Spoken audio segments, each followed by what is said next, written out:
Imagine being the sovereign of the most powerful nation on earth, a living god seated upon a throne of solid gold, and discovering, literally overnight, that your weapons, your walls, and your gods are all utterly useless. For over 1,000 years, Egypt was not just a kingdom, it was an invincible fortress, a divine bubble protected by the vast, inhospitable reaches of the Sahara and the Sinai. The Egyptians believed they were the center of the universe, and their military reflected that arrogance. They fought on foot, in slow, ritualized movements, wielding simple copper axes and wooden shields. They were a civilization built for eternity, but in the year 1650 BCE, eternity came to a violent, screaming halt. The horizon was suddenly swallowed by a massive, rolling cloud of dust, and from within that cloud came a sound that no Egyptian had ever heard before. The rhythmic, earth-shaking thunder of thousands of galloping hooves and the metallic screech of a technology that defied their understanding of physics. They had no name for these invaders. They had no faces. They were the ghost people, the Hyksos, and they were about to turn the wealthiest empire in history into a slaughterhouse. Before this precise moment, Egypt's security was based on a fundamental geographical lie, the belief that the desert was impassable for a large army. The pharaohs of the Middle Kingdom felt secure in their isolation, focusing their resources on monumental architecture and internal bureaucracy rather than military innovation. Their army was essentially a glorified police force, a levy of farmers and conscripts who fought with primitive tools of the past. They were a Bronze Age power that was still mentally living in the Stone Age. The Hyksos appeared like a digital glitch in a manual world. They didn't come from a single identifiable nation. They were a mysterious coalition of nomadic warriors from the Levant and beyond, bringing with them a secret arsenal that made the Egyptian way of life obsolete in a matter of weeks. The ghost people didn't just invade Egypt, they hacked its defense system. The primary factor in this total massacre was the introduction of the chariot, the tank of the ancient world. But this wasn't just a cart pulled by a horse.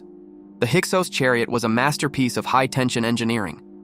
While the Egyptians were struggling to move heavy wooden sleds across the sand, the Hyksos were flying across the desert on light, spoked-wheel platforms. These wheels weren't solid discs. They were intricately balanced structures of heat-treated wood, designed for maximum speed and stability. This was the birth of mobile warfare. The Egyptians, standing in their static, heavy infantry lines, looked on in horror as these ghost people circled them at speeds they couldn't comprehend. The traditional Egyptian soldier, weighed down by a heavy wooden shield, was dead before he could even raise his copper axe. The Hyksos weren't fighting a war. They were conducting a high-speed harvest of human lives. But the chariot was only half of the nightmare. From the back of these high-speed platforms, the Hyksos unleashed the true sniper rifle of antiquity, the composite bow. To an Egyptian archer who used a simple, single-piece wooden bow with limited range and piercing power, the Hyksos weapon was terrifyingly supernatural. It was a weapon constructed from layers of horn, wood, and sinew, glued together under immense pressure to store a level of kinetic energy that was physically impossible for a standard bow. This meant the Hyksos could rain lethal, high-velocity arrows from a distance where the Egyptians couldn't even see their attackers' eyes. It was a slaughter from the shadows. The Egyptian elite, protected by what they thought was divine leather armor, found themselves being pinned to the ground by arrows that punched through their defenses like they were made of papyrus. The ghost people were invisible, unreachable, and perfectly lethal. As the northern cities of the Delta fell one by one, a wave of psychological terror swept down the Nile. This wasn't just a military defeat, it was a theological collapse. If the pharaoh was a god, why couldn't he stop the dust? If the walls of Memphis were eternal, why were they crumbling under the rhythmic strike of machines they didn't have a name for? The Hyksos took the capital of Memphis not with a long, grueling siege, but with a shock and awe campaign that left the Egyptian leadership paralyzed. They occupied the throne, installed their own reis extranjeros, foreign kings, and began a century-long occupation that the later Egyptian scribes would try desperately to erase from the records. They wanted the world to forget that for 100 years, the gods of the Nile were nothing more than vassals to a superior technology. The ghost people didn't just bring death, they brought a new, cold logic to the valley. They introduced standardized weights, new metallurgy techniques, and a vertical integration of military power that Egypt had never seen. They treated the kingdom like a resource to be mined, not a sacred land to be tended. This was the first time the Egyptian people felt the weight of a truly modern occupation. The temples were not always destroyed, but they were silenced, their treasures diverted to fund the ever-growing secret arsenal of the Hyksos lords. The great ambition of these invaders was to turn Egypt into a logistical hub for a wider Mediterranean trade empire, using the Nile as a highway for their superior ships and chariots. By the time the dust finally settled, the Egypt of the Old and Middle Kingdoms was dead. What remained was a traumatized, broken nation, forced to look into the mirror and see its own obsolescence. The Hyksos had proven that geography is no protection against innovation, and that tradition is a death sentence when faced with a secret arsenal. The ghost people had massacred the Egyptian ego, leaving behind a silence that would last for generations. But in that silence, in the dark corners of the southern city of Thebes, a new kind of fire was beginning to burn. The Egyptians realized that to survive, they couldn't just pray to their old gods. They had to become the very thing that had destroyed them. They had to steal the technology of the ghosts. The age of isolation was over. The era of the total war had arrived in Africa. And as the Hyksos kings sat in their new capital of Avaris, confident in their technological superiority, they failed to realize one thing. They had taught their victims too well. The machine of empire that they had brought to the Nile was about to be turned against them, but not before it changed the course of human history forever. The massacre of the Egyptian spirit was the prerequisite for the birth of the most aggressive military power the world had ever seen. The ghost people had invented a monster that would eventually hunt them back into the shadows of history. To understand how a group of nomadic outsiders could decapitate the world's oldest superpower, you have to stop looking at history as a series of names and dates, and start looking at it as a cold competition of engineering. The Hyksos did not defeat Egypt because they were braver or more numerous. They defeated Egypt because they possessed a secret arsenal that functioned like a cheat code in the physics of ancient warfare. They brought with them the anatomy of lightning, a suite of military technologies that were so far ahead of their time that the Egyptians could only interpret them as dark magic. While the pharaohs had spent centuries perfecting the art of building static mountains of stone, the Hyksos had spent their time perfecting the art of the kinetic strike. They were the first to realize that in a world of walls, the man who controls speed is the only one who is truly free. The centerpiece of this technological nightmare was the Hyksos chariot. But to call it a chariot is like calling a modern fighter jet a glider. This was the pinnacle of Bronze Age aerodynamics and structural integrity. Before the Hyksos, wheels were solid, heavy discs of wood that were prone to cracking and almost impossible to maneuver on soft sand. They were slow, lumbering, and loud. The Hyksos, however, introduced the spoked wheel. This was a revolution in weight-to-strength ratio. By using heat-treated bent wood to create 6 light spokes, they reduced the weight of the vehicle by over 60% without sacrificing durability. This allowed the chariot to float over the Egyptian dunes at speeds that were physically impossible for a foot soldier to escape. This wasn't just a vehicle. It was a mobile weapon platform designed for high-velocity harassment. The Egyptians, standing in their rigid, slow-moving blocks of infantry, were effectively standing still while the ghost people performed high-speed circles around them, turning the battlefield into a geometric trap. But the brilliance of the Hyksos engineering didn't stop at the wheels. They understood the physics of the offset axle. By moving the axle to the very rear of the chariot platform, they created a stable base that allowed the vehicle to make sharp, high-speed turns without flipping over. This gave their drivers a level of maneuverability that made them look like phantoms on the battlefield. An Egyptian commander would see a Hyksos unit charging directly at his flank, only for that unit to pivot 90 degrees in a heartbeat, unleashing a volley of arrows and disappearing into a cloud of dust before a single spear could be thrown in response. This was the birth of the hit-and-run doctrine, a psychological weapon that shattered the Egyptian military's morale. They weren't fighting men. They were fighting a blur of bronze and dust that they couldn't catch and couldn't kill. Behind the driver of these lightning machines stood the true dealer of death, the Hyksos archer, armed with a composite bow. While we have touched on this weapon before, its role in the massacre of Egypt was surgical. The standard Egyptian longbow was a primitive piece of wood that required the archer to stand perfectly still to aim, and its power dropped off significantly after 50 meters. The Hyksos composite bow, however, was a masterclass in material science. By laminating layers of mountain goat horn on the interior, which resist compression, and animal sinew on the exterior, which resist tension, they created a recurve design that stored 3 times the potential energy of a wooden bow. When a Hyksos archer fired from a moving chariot, his arrow hit with the force of a modern crossbow bolt, capable of punching through the eternal bronze breastplates of the Egyptian royal guard. They were snipers on wheels, able to pick off Egyptian officers from 200 yards away, effectively lobotomizing the Egyptian chain of command before the main engagement even began. The Hyksos also introduced a terrifying advancement in metallurgy, the socketed bronze axe. The traditional Egyptian axe was a tang style, a flat piece of copper tied to a wooden handle with leather straps.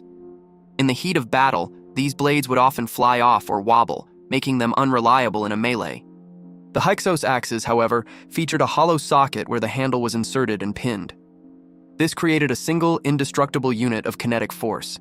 It allowed for a much more aggressive, hacking style of combat that the Egyptian shields, made of light cowhide and wood, simply couldn't withstand. The Hyksos didn't just stab their enemies, they dismantled them. Every piece of equipment in the Hyksos inventory was designed with a singular purpose: the efficient, systematic destruction of human anatomy.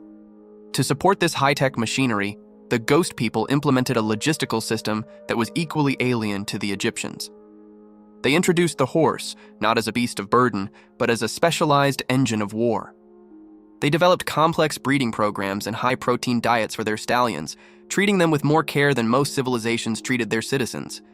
They established a network of supply depots across the delta, ensuring that their chariots always had fresh horses and their archers always had standardized aerodynamic arrows.